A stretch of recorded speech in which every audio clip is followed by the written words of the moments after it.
O kaya sana lang, Senator Angara, wish lang naman ito. Wag mong sanang gamitin sa politika itong DepEd. Kasi malaking kontrol 'yan eh. Tandaan niyo, eleksyon, malaki kontrol niyan. 'Di ba? Teacher ang maayos niyan. At mismong information, eskwelahan din yan. No? Mga public school, importante din ho yan. So, ewan natin kung ano mangyayari. Ikaw, Banat, anong gusto mong, ay na-expect mo sa kanya bilang DepEd Secretary? Ito si Senator Angara. Opo. Ako yung talagang yung malaking ginawang pagbabago ni VP Sara Duterte sa mga guro. At saka yung binalik yung disiplina. Marami ho kasi, noong una, di ba, marami nagreklamo. Yung simpleng bagay lang yung mga hindi nakikita ng mga ilan. Yung mga disenyo sa kwarto, yung parang ginawa ng piyesta yung loob ng silid. Noong una, daming kumontra nung pinagbawal ni VP Sara Duterte yan. Pero hindi nila alam na pinag-aralan yun. May pag-aaral doon na nakakaistorbo sa mga estudyante.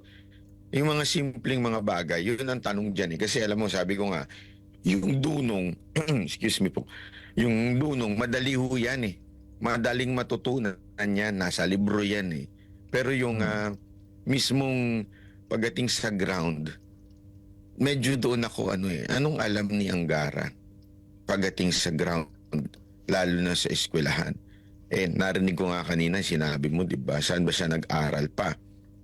O, di ba? Sigurado naman tayo sa mga, sa estado niyang ganyan, alam naman nating pamilya yan, ng mga mayayaman at politiko, sigurado ako hindi ho nag-public school yan.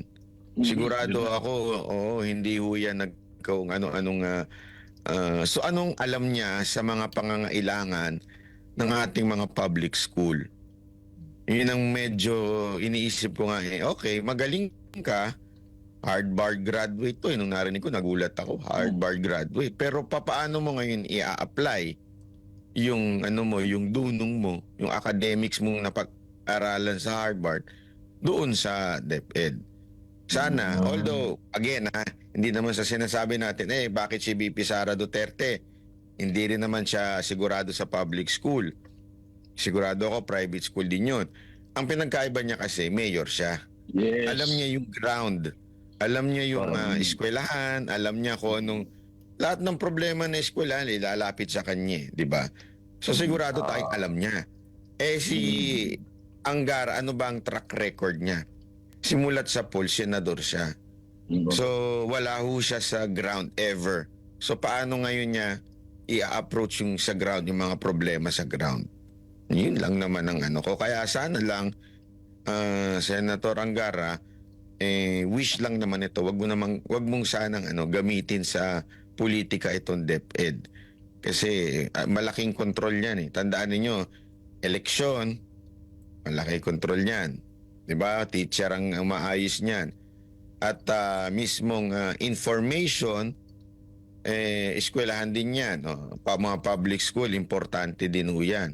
So, ewan natin kung ano mangyayari.